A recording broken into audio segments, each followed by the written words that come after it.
my name is Rochelle Glasgow, and today I'm going to be doing a report on Aaron Henry. He was one of the civil rights leader back in the mid-20th century.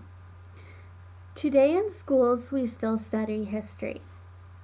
When our generation thinks of history, we think of presidents, actors, singers, and the biggest fad in that era.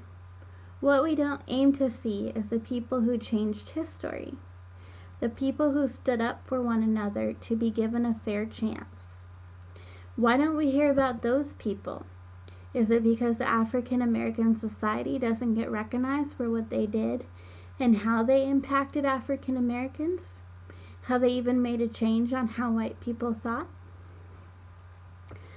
I would like to represent a man who made a change in history for standing up for himself.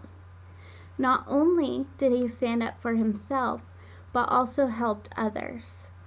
This man did not give up the first time he was put down. He did not give up after the amount of times he was put in jail. He still stood tall and made himself heard each time.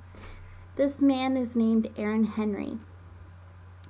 When you think of Aaron Henry, you don't know who he is or how he impacted American people for how we treat each other today.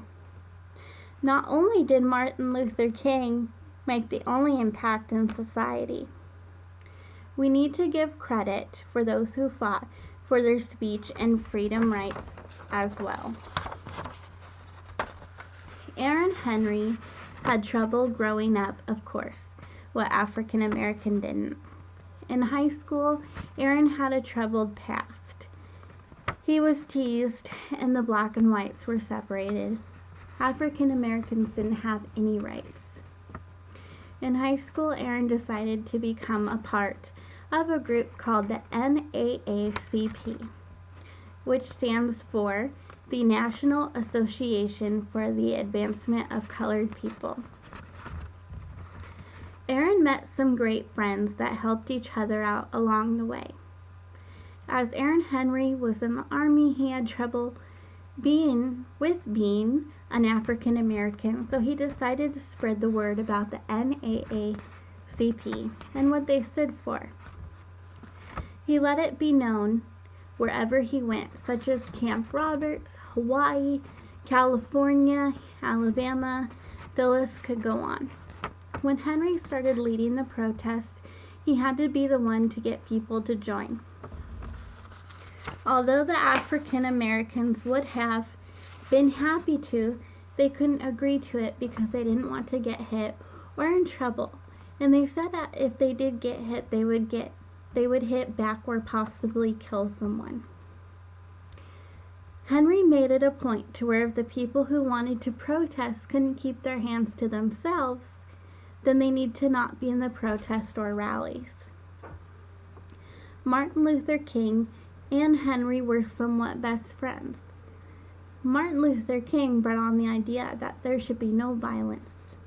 Henry and Luther fought back, not with violence, but with words. Henry was the man who led the racial equality in his hometown of Mississippi and didn't stop there.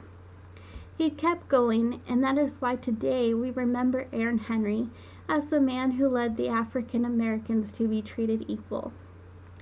He was the man who was at every rally, protest, sit-in, and boycotts. He won recognition of the National Party in 1968 and therefore was the first black member of the legislature. Aaron Henry unfortunately passed away in 1997, but his family and friends and many people around the world will always know Aaron Henry as the man who didn't give up, who let his voice be heard and never let anyone beat him down. Aaron Henry was a true leader who followed because he had a purpose, and that purpose was to help create equality. Thank you.